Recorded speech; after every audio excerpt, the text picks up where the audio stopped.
Welcome to the Idaho Main Street Podcast, where we talk about the issues that matter to you.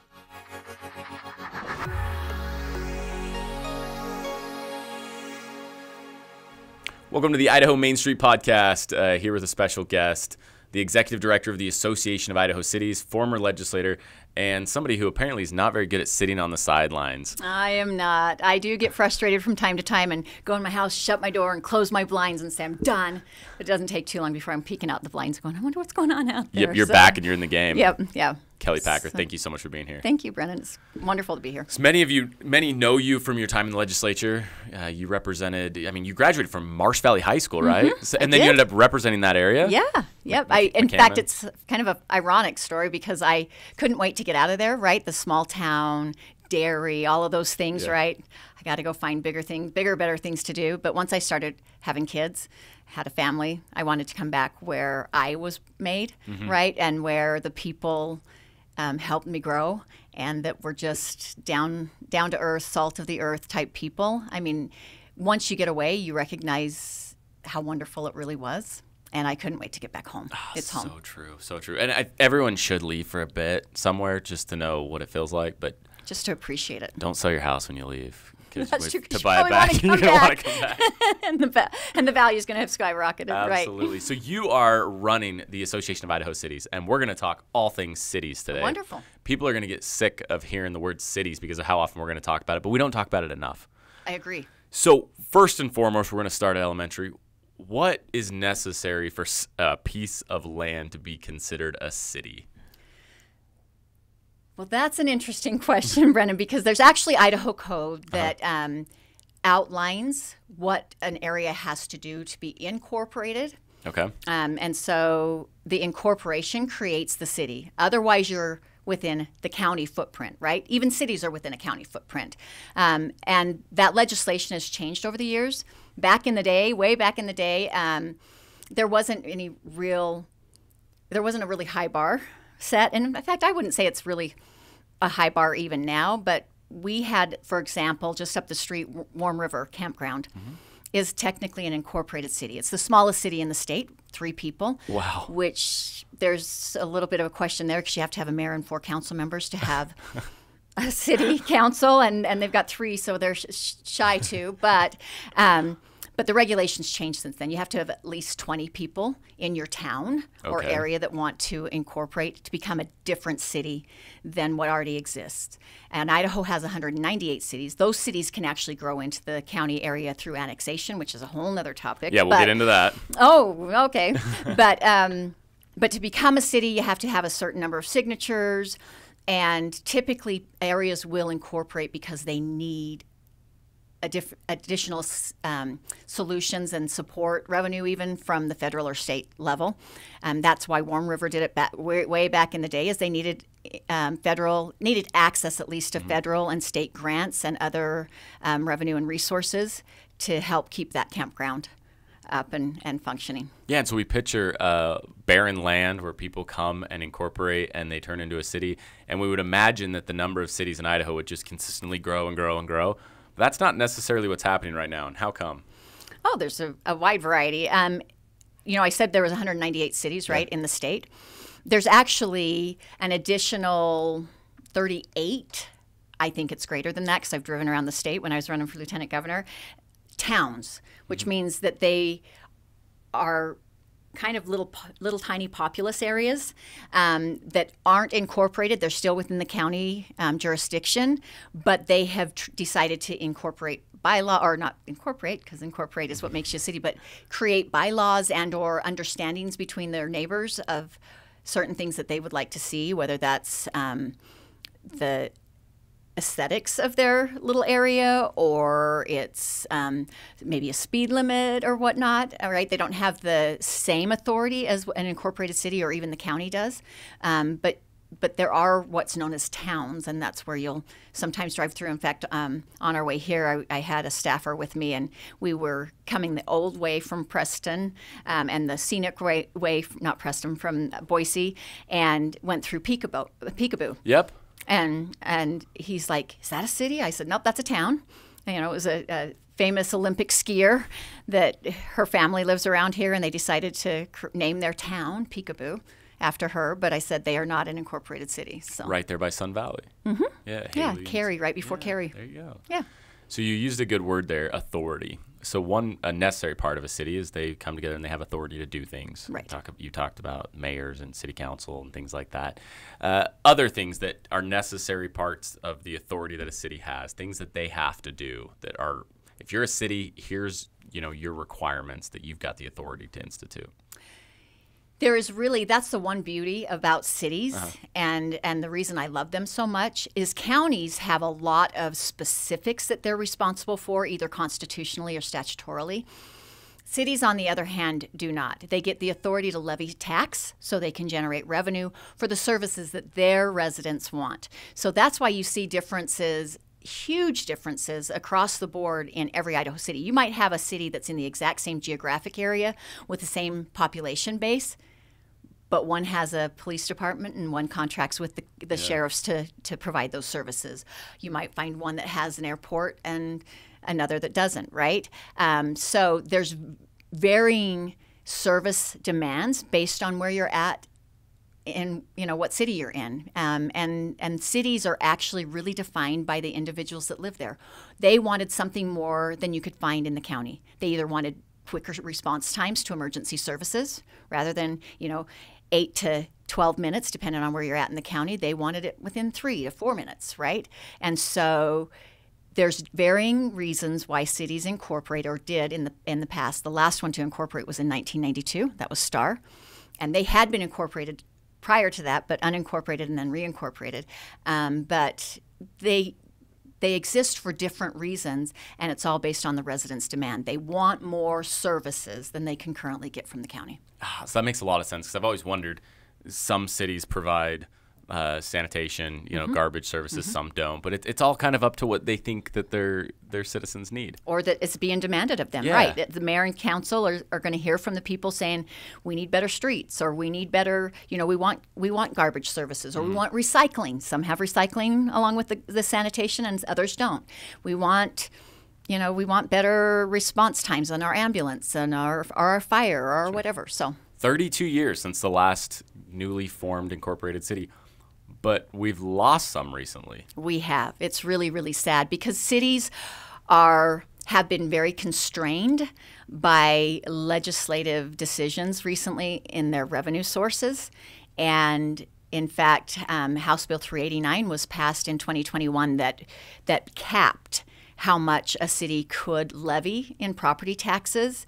And it's an 8% cap. Now, it used to be a 3% base, which means that, and I'll try not to get too technical, but you take a 3-year average, and you can increase by 3% each year over that 3-year average.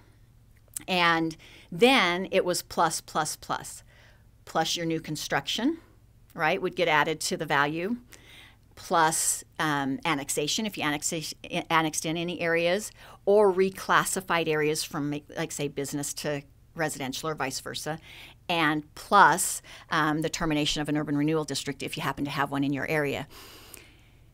The sad part about 389 being capped at 8% is we're seeing double-digit growth in Idaho in many, many of our cities. And so, as an example, you might have a 32% growth like CUNA, and now you're capped at 8%. And so you hear legislators on one point saying growth should pay for itself. Yeah. But then you just capped it, and that other 24% that is needed because in-service demands are now increased because you have more people, that's going to get, unfortunately, put on the shoulders of those that currently live there instead of having the others pay their way, because you're capped. You just lose that other 24% that you would have gotten from that population, whether it's because they were annexed in or it was new construction or whatever. So the cities found themselves, handcuffed to a point where they really had no choice but to unincorporate. Unfortunately, yes. Yeah. So that passed in 2021. House Bill 389 passed in 2021. In 2022, November, so about a year and a half later, Atomic City, one of our oldest cities in the state, unincorporated because they could not meet the financial requirements of their water and sewer. needs, the services that they provide. The infrastructure itself was so costly, and they had a plan in place that then they couldn't realize. Then last year in 2023, Hamer in this area, also unincorporated. So there's basically two right around this neck of the woods that have unincorporated. And this year, unfortunately, Oxford, which is down by the Franklin County area, is looking to unincorporate. We are trying to help them with other funding sources at the federal and state level, either through DEQ or EPA, et cetera. We don't know that we'll get them there, and so we might lose a third one this year. Most people probably, whether they live in a city or not, don't really think that they're probably not realizing or accepting that there's some value of whether they're in a city or not in a city. They see taxes and what that may look and feel different.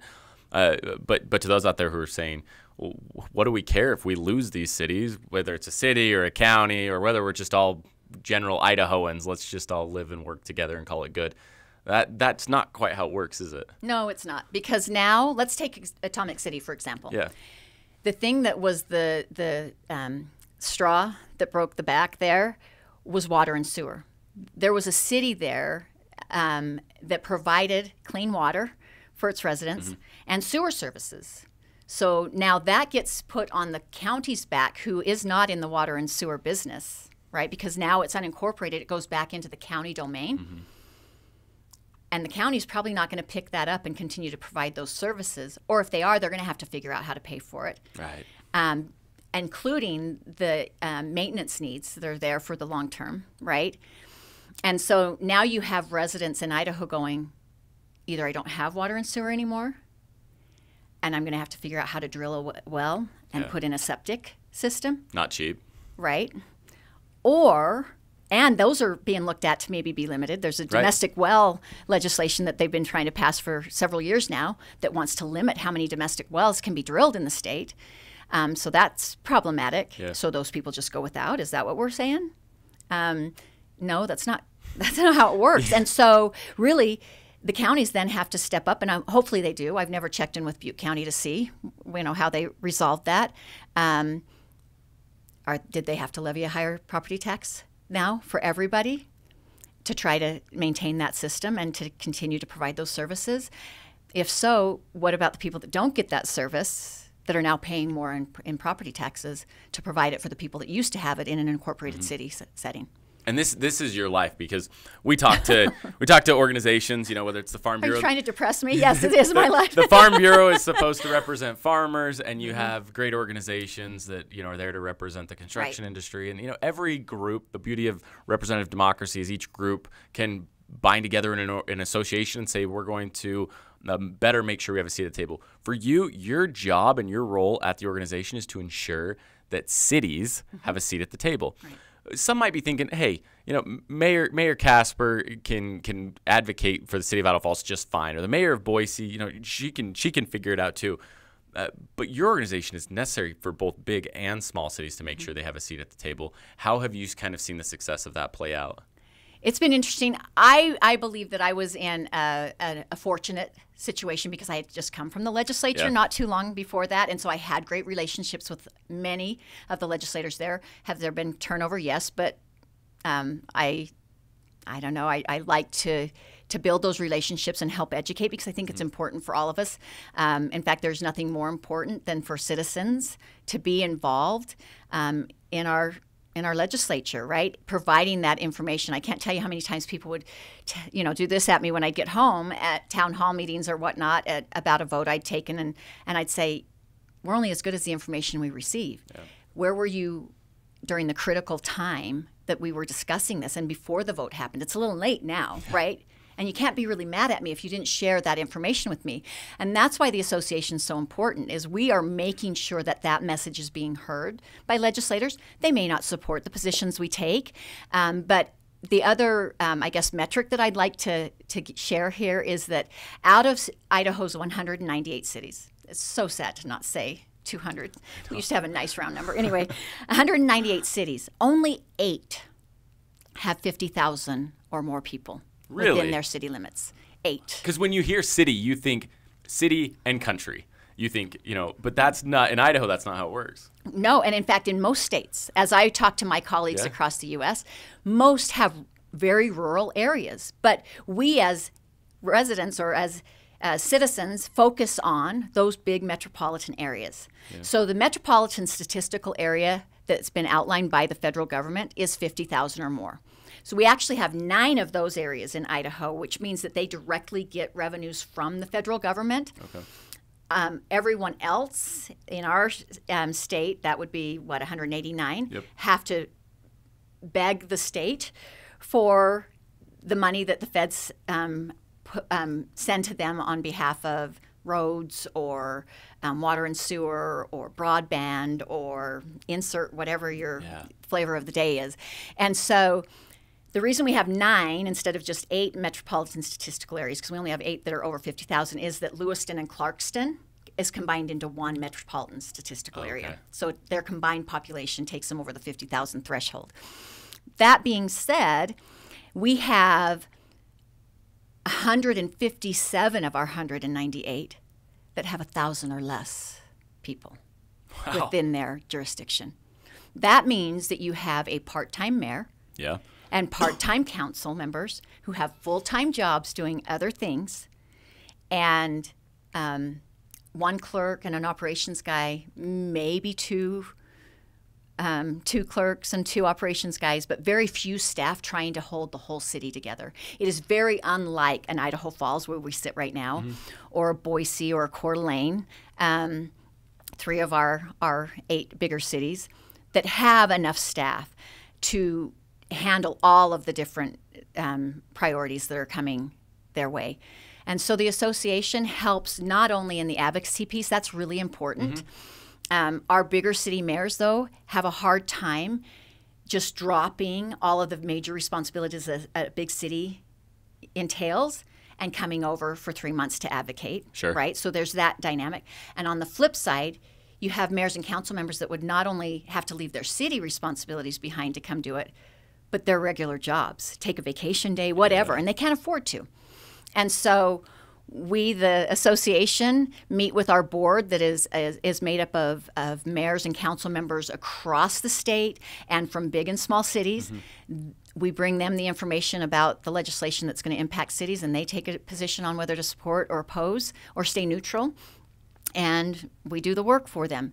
But more important, that is very important, vitally important, but more important is the education and technical assistance support that we provide all year long, even during the legislature, because you have constant turnover in those positions.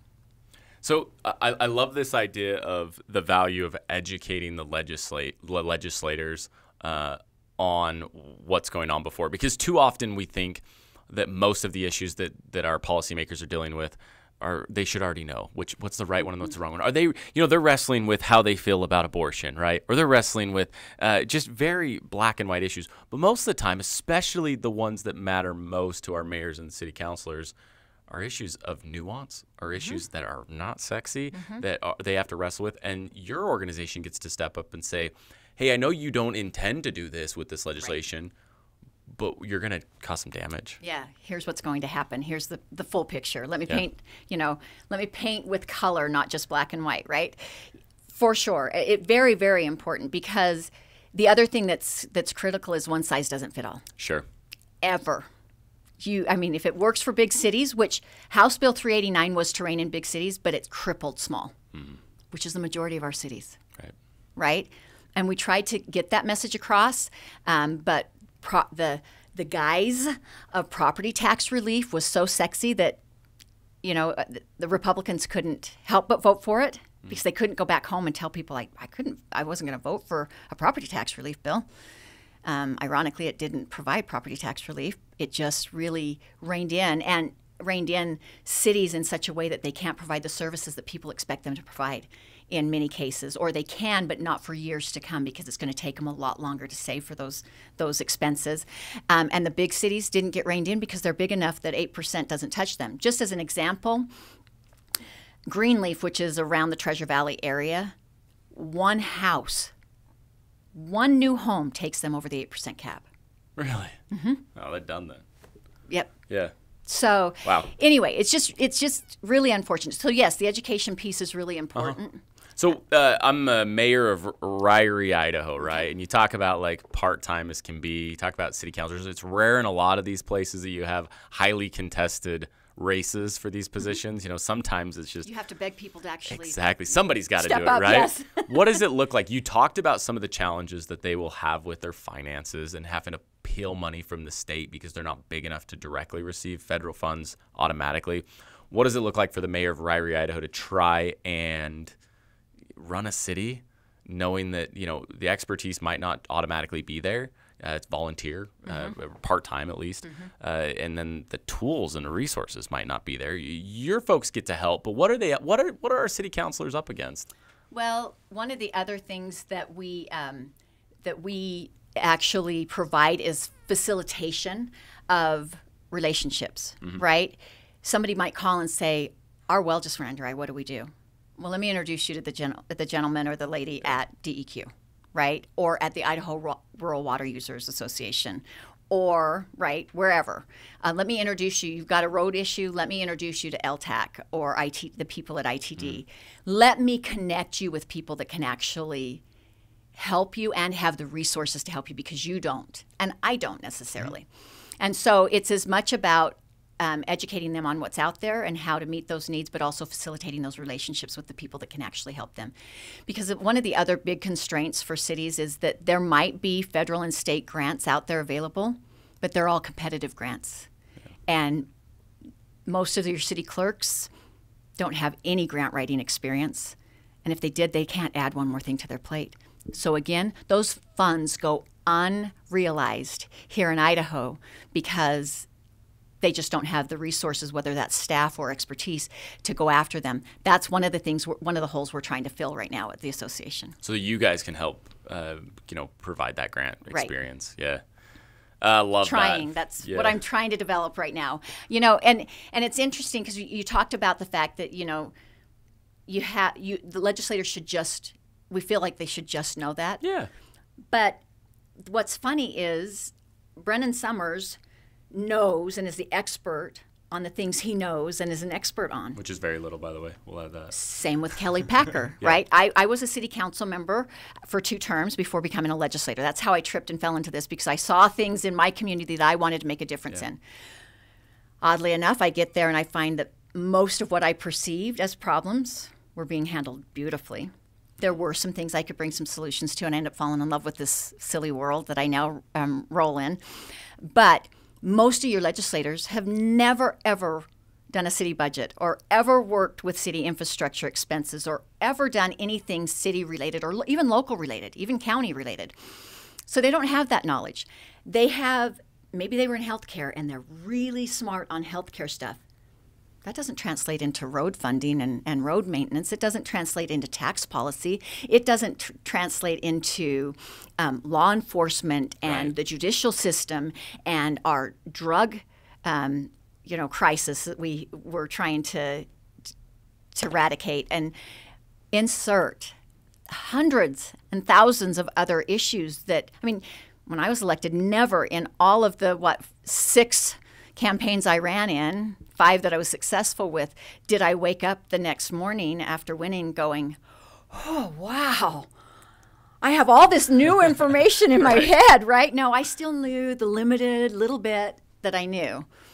The plight of the mayor and the city councilors in our small towns is just, is so real. So I was 8 years old, and my father was on the city council in Yukon, right? Good for him. It was definitely one of these, somebody forced him to get involved in it. And I remember sitting there, and somebody wanted to expand a dairy farm in Yukon, and there was a little disagreement about it. And the farmer said, well, why don't we bring everyone together, and everyone can talk about it, and we can provide refreshments. And I remember the county or the city clerk saying, we don't have budget for that. And I thought, as my 8-year-old self, how does a city not have budget for chocolate milk and donuts? And that's the type of budget that some of these cities are over, where if something came up, they simply don't have the money for it. Sure. So as we look at the finances, what can be done to provide a little bit of wiggle room for some of our cities as they're in such shoestring budgets? First and foremost, we've talked about it a little bit, is us helping to provide some additional resources in the grant field so that hopefully they can rise to a level where they might find some success finally and in the money that's actually offered at the federal and state level. That will probably not make a dent, at least to the extent that most legislators and or congressional delegates think it does. For example, in ARPA, when that happened and money did come directly to the cities, we had legislators thinking cities were now flush with cash. But for example, our biggest city, and I'm not going to get the exact numbers right, I have them if you ever want me to send them to you. Let's say, I can't remember exactly how much let's say they got $1 million, $500,000 each year. That wouldn't even fund 1 lane mile of repair or replacement, I should say, on a city street. It just doesn't. It's $3 million. If you want a lane, a roadway for a mile built with sidewalks and striping, and so now you go from that big a city down. Not one city got enough for a water or sewer project. Not one city got enough for roadway projects. Not one city got enough for a major broadband expansion. Our smallest city was offered $600 over the 2 years. $300 each. They did not take the funds because it would cost them more in reporting back to the federal government than they would have received. Really? Right. So, one, helping people know what things actually cost so that they are more readily willing to maybe approve an increase in a levy or increase a rate for water or sewer or something would be helpful. The other thing would be, though, if the legislature would remove the 8% cap and let growth actually pay for itself, that would be huge. Second, or third, I guess at this point, would be allowing local option tax to be passed in the state. And I know a lot of people go, oh, but I don't want. Well, most of your cities aren't going to be able to, right? Again, they can't afford to provide one more new thing anyway, which just setting up the election requirement would be costly for them. The clerk would have to do a lot of additional work to get it done. But the most important thing to remember is, so I guess what I'm trying to say with that is that not all cities would. Those that would have to take it to the voters, and they'd have to make their case. They'd have to say, here is why, what we're going to use the funds for. Here's why we need it. And it would have to rise to the level of being a priority for the people that live there, or it wouldn't get passed. So you would not see a big spike in all these local option or in taxes for the residents because they'd have the final say. But more importantly than even that vote is that local option is usually placed on your lodging and entertainment type industries. And so it would be those out-of-staters and those people traveling in that would be paying that, but increasing revenue for the infrastructure that's getting utilized. Miss Simons with Lyft Local Idaho is grinning very big Kate right now. is wonderful. Somewhere, I love her. She has her dog in the back and her bike on the top, and she's just happy to hear you to say that. Well, I love working with her. Yeah. She and I have a wonderful collaborative partnership, and I think the world of her. So you're an optimist, and so we've listed all of the challenges. I mean, I don't want to get too dark and dreary here. Cities are up against it. Growth in Idaho is proven problematic. We didn't get into housing. We talked about a little bit of the infrastructure problems, things that we don't want to think about. We want to turn on the faucet and water to come. We want to flush toilet, and we want everything to just work properly, not worry about it. But there are challenges with growth, and somebody has to worry about it, and it's the cities. But you have reason to be excited and hopeful about the future as you look at what our cities are doing right now. As our big call to action, what do you see as the future looking forward for Idaho cities? Look into your crystal ball, Kelley. That's tough because I will say that this last primary election, I'm trying to say this in a very kind way because I appreciate anyone that's willing to put their name out there and take the risk to run for office. It's not easy. Yeah. It's not easy at the city level, the county level, the state, the federal. There truly are a lot of issues that those elected officials are trying to solve. And I remind my members of this quite often when we're talking to legislators. Remember that they're just you at the state level. People are bringing them problems that they want solved, and they're trying to figure it out. So when people are complaining about property taxes to them, and they don't understand where that goes or what the complaints might look like or what solutions might even be the best to implement, it's our responsibility to educate them, right? And so I believe that we're actually making headway there. I think our message is starting to be heard. I'm a pretty vocal person, and I'm not shy at getting in front of people and saying, okay, time out. I think you're missing an important piece, and this is what that piece looks like, and here's what it will mean for you in your district, right? In your communities, in your district, and you have a responsibility to those people. They're the ones that elected you and placed their trust in you. And usually when you sit down and have an honest conversation, not a slanted viewed conversation, but one that is really open to all aspects, including from my side, share with me what you're seeing and why you think that this needs to be developed this way. And let me share with you what I'm seeing and why it can't be developed that way. And let's find how to navigate it, because we should all be about solutions, right? We shouldn't just be focused on the problems, nor should we be about burning down the government because it's needed, right? Let's be more solution-minded, and let's be more collaborative in those solutions, because there's no possible way they can know what impact every little suggestion that gets lobbied at them might look like in real life, right, in application. And so I am hopeful to specifically answer your question, because I believe our message is starting to get through. And the reason I believe that is this year's legislative session versus last year's legislative session was immensely different. Last year, we had almost 100 bills coming from legislators and others to fix cities, right? To fix the problems they thought needed to be fixed, or to do X, Y, or Z, and most of them we opposed. This year, we only had 58, and I hate saying only 58 because it's still a lot, and we actually were able to support most of them. And why? Because people actually called us in advance and said, here's what I'm thinking about. Could you let us know if we're missing anything that might be important? Or would you please weigh in on how this would impact cities? And we shared those, and we actually fixed the bill before it was drafted. And then we could support it, right? And there were some that had drafted it and brought it to us, but they amended it. And so for the most part, it was very helpful and proactive and productive for us. There were a few stinkers still that still hurt, that we probably should not go into, because it just brings really bad words to mind, and no one needs to know what ones I know and don't know.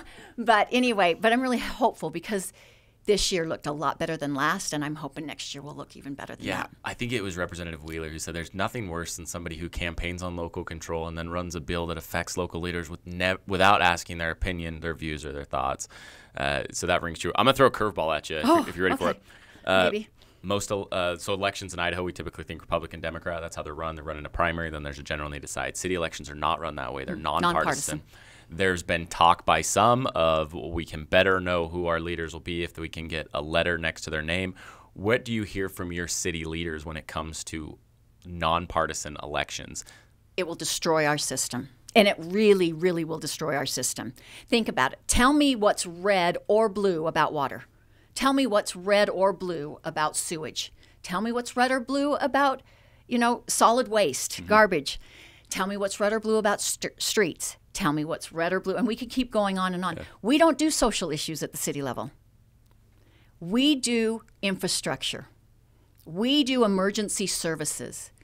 I think it's ridiculous that the coroner is a partisan race. I mean, what's red or blue about death or how someone died? Well, most of the time they're blue, but I see your point. Yeah, nice. That was good, Brennan. That was really quick. Thank you. But you see what I'm saying? That's exactly what you're saying. Cities are dealing with infrastructure. Mm-hmm. They are dealing with the services that make our days, our lives better, and that are expected by people. And it doesn't matter if you're red or blue, you expect it. It doesn't matter if you're unaffiliated. You expect your sewage to leave your home when you flush the toilet. You expect clean, not brown, uncontaminated water to come out of your faucet when you turn it on. Right? You expect your garbage to be picked up on Monday unless I got a notice that the holiday was going to kick it to Tuesday. Yeah. You expect, and there's nothing red or blue about it. And so if you do that and you make it red or blue, the important solutions, the right solutions, will be lost. There is not, and I would challenge any legislator, I would challenge any person on the street to approach me, and we'll go meet with a city official and find the fluff that they might think's in budgets or the excess, because it's not there, quite frankly. Almost every service that is required in any city is underfunded at this point. And so it's like I said recently at an ATI conference, I said, if you want to reduce property taxes, there's only 3 ways to do it. One is to shift it from residents to businesses or operating utilities, which nobody wants to do, even though it got shifted from them onto residents and made the pain point more harsh, right, for residents. And so if legislators don't have the will or desire to go up against those well-funded lobby groups to shift it and find a better balance between those, then that's not a viable solution, but that's one way. Mm-hmm. 2 is to reduce services in cities, which I promise you nobody wants to do, because the biggest part of any city's budget is the emergency services, is the personnel. It's the police, it's the EMTs, and it's the firefighters. Yeah. So which one would you like reduced, right? Yeah, I haven't had to call the fire department, but I don't want to have to tomorrow and them not show up before my house is burned to the ground, right? Or to find new revenue sources for cities to rely on other than property tax, because that's all they give us right now. And I know I can already hear a couple of legislators going, that's not true, we do revenue sharing, and I'm going to say something about that in a second. But give us the local option tax tool. Give us other tools that we can use and that would be used in a way to help find that right balance for residents and their property tax bill. Mm-hmm. One other point, and that was the one about the revenue sharing. The revenue sharing that we get from the state is all replacement dollars for things they've taken away in the past. None of it is just generosity, right? And in fact, we get 2.5% less than we used to get when we went from 5 cents to 6 cents sales tax, because they didn't want locals to have any more than their fair share. And what's ironic about that is if the infrastructure fails and deteriorates, most of your businesses are within a city footprint. And where do you get your income tax and your sales tax that runs the state? From employees and employers that will leave if the infrastructure fails, and from consumers that have jobs. Sure. And have that money to spend, right, in the form of the sales tax. So we either survive, not just survive, but we either succeed or fail together. And the sooner people figure that out and the sooner we start working together, the better off we'll all be. Yeah. Well, the cities are lucky to have a passionate advocate in you, because not only do you know your stuff, but you're, as you already mentioned, you're not good at staying on the sidelines. I'm not. To those out there who are now suddenly born-again citizens of a city and excited about the fact that all the stuff the city's provided, what can our listeners do who are involved in cities but aren't really doing anything about it? Reach out to City Hall, especially during the legislative session, because one of the things the association does, and in fact I just did some training on that here for our regional mayors and elected officials and clerks and such, is that we are hyper-focused on what's coming out, and we reach out to our cities with call to action when the lift is really big and really important. And so we've asked our electeds to reach out to their residents, but the residents can also reach out and say, is there anything that you're seeing that we could help with? Anything we could testify on behalf of the city? Anything we could write letters or to make phone calls about on behalf of the city? You know, probably even more important than that is take the opportunity to go and ask questions and get to know your elected officials and offer your support and your help, because being an armchair quarterback, mayor, a city council member doesn't work, and I can attest to that. Am I grateful that I didn't do what I'm advocating they do? Yes, because it got me involved in this world that I absolutely love. I never aspired to be in the political arena. Absolutely, I'm one of those political geeks, though, I will admit it. But it was because I saw something that I thought was really wrong in my community. And my dad, my mom and dad raised us that you didn't get to complain unless you also brought a solution, and oftentimes it was with your own elbow grease, right, the solution. He said, if you really think that's a problem in your city, you should run for office and do something about it. I did, got to my first city council meeting and found out it was not a problem. They were actually handling it very, very well. It was just my lack of understanding of how the inner workings of cities and how things work. And in fact, it was specific to employee scheduling and overtime and comp time versus comp time. I would see the maintenance guy down at his wife's cafe at 1 o'clock in the afternoon. I'd be like, what? And he'd be there the rest of the afternoon. I'd be like, I pay for your salary, right? Yeah, maybe a penny of it, but I pay for your salary. I was so upset. I get there, I find that they quite often tried to deal in comp time rather than overtime. And I remember thinking in my head, well, that shouldn't be too hard. But then they elaborated and they said, what most people don't realize is that same person was up at 3 o'clock in the morning plowing snow so people could get to work. Yeah. And when they hit their 8 hours, we'd rather send them home and have them, right, wait till the next day to deal with the next priority rather than incur overtime. Now, if there's something that's critical to the health and wellness of the community, they're going to incur the overtime. But if they can avoid it, they do. He also said, and what they don't recognize, maybe they were up till midnight working on a main water line while people were asleep. So they weren't inconvenienced by not having water the next day. And now they have it. We just don't know what we don't know. Yeah, so true.